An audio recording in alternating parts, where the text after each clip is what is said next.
Ang tamang pagpapakain sa mga manok ay mahalagang bahagi ng kanilang pangangalaga upang masigurong malusog at produktibo sila. Una, kailangang tiyaking naaayon sa kanilang edad at layunin ng uri ng pakain.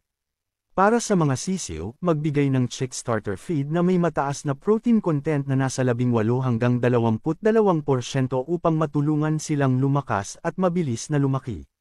Kapag umabot na sila ng 6 na linggo, unti-unting palitan ang chick starter ng grower feed na may mas mababang protina, nasa 15 hanggang 18%, upang mapanatili ang tamang paglaki at maiwasan ang labis na pagtaba.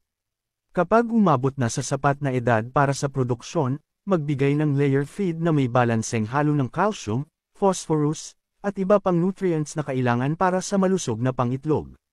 Para sa mga manok na hindi para sa produksyon, maaaring gumamit ng maintenance feed na may mas mababang energy content upang maiwasan ang obesity at panatilihing malusog ang kanilang katawan.